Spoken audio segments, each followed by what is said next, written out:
Hello and welcome back to the channel, and welcome back to another GT Sport Rally Versus video. Now, it's been a very long time since I've done this, but yet again it's been a little bit of a quiet month for GT Sport, so I've been fishing through the back catalogue of cars that I've got just sitting in my garage, and I started playing around with the Porsches again. And these are cars that I've never particularly thought about using for rallying, but I thought it'd be quite interesting considering the rear configuration that we've got here. So rear engine, rear wheel drive. I figured these are going to be quite difficult to manage on the dirt, so I thought I'd put it to the test and see how these things stacked up against one another. So the two Porsches that I've actually selected, or I should say very carefully selected, are the 911 Turbo from 1981 and the 911 Carrera RS CS from 1995. The main reason I went for these two is that I wanted two cars that were very similar to one another, and when you actually adjust these from standard, you can put as much power in as possible. They both end up with exactly the same brake horsepower at 541. On top of that, the weight is very similar to one another as well, with the turbo just coming out on top there, slightly heavier at 1,118 kilograms. Whereas the Carrera RS there is working out at 1,099. So not a great deal to separate them. They both are rear configuration. The torque is quite similar, but this is where it does vary a little bit and why I thought it would be quite an interesting test. So obviously the Porsche 911 Turbo is turbocharged. The torque as such is much higher at 76.8, whereas the Carrera RS CS is just a naturally aspirated engine with a torque rating there of just 66.2.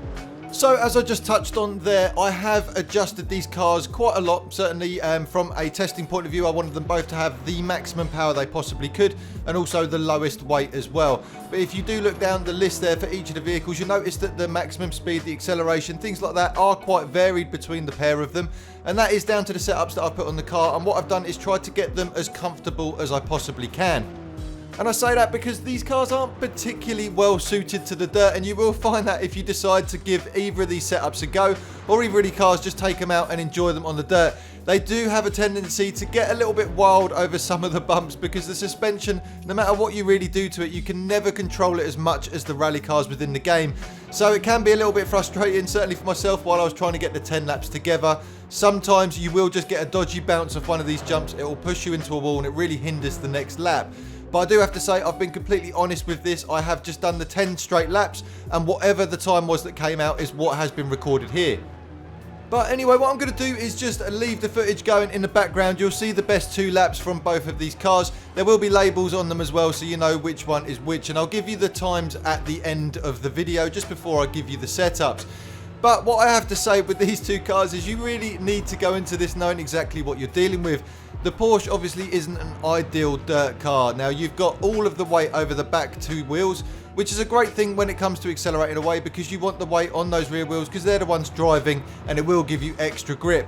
However, there's a couple of things to factor into that. When you're accelerating, the cars do like to understeer quite a lot because the weight is transitioned all the way to the back there.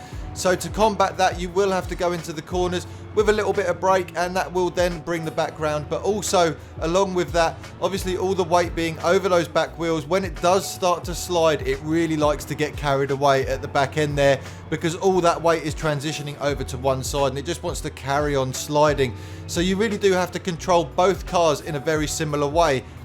That being said though, the huge difference between these two cars is definitely that aspiration. The fact that one has no turbo and one does is the biggest difference here, and going from one to the other is quite a challenge because they do drive quite differently.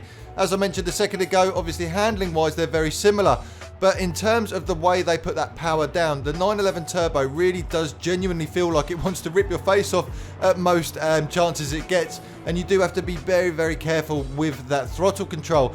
However, the Carrera, the RS there, that does seem to be a little bit softer, but what I actually ended up doing was gearing that much longer, so at a much higher top speed, just to ensure that it could put the power down, because where that turbo is just pulling the 911 Turbo along with no hassles whatsoever, the Carrera was definitely struggling a little bit more. So going for a softer setup on the acceleration just means it can put that power down, and actually they become really competitive against one another. The more I played with them, the more familiar I became with both cars, and on top of that, I actually would say I felt comfortable after just doing the 10 laps I did with each car that I could take these out and really do quite well with either one. But that being said, there was definitely one car that was piquing my interest a little bit more than the other, and it was of course the 911 Turbo. It just feels so much more exciting to drive.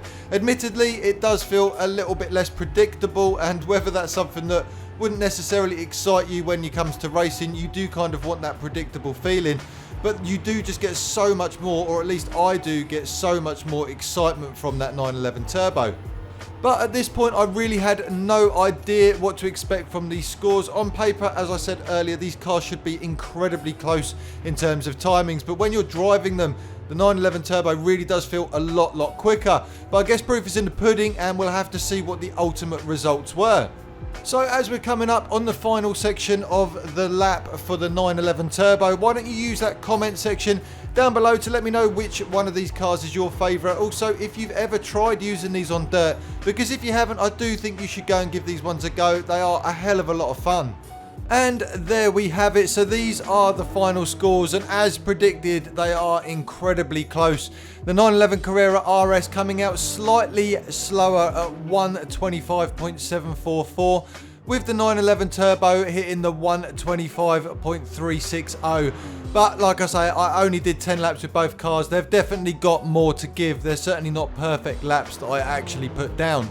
But whichever way you look at it, both of these cars are extremely competent, very capable. And after I'd done recording this, I did actually take them online and just see if I could get together with some random people on GT Sport and see if we could put some races together. And what was interesting was the fact that both of these cars actually were keeping up quite nicely with a lot of the rally cars within the game as well. So they're definitely competitive.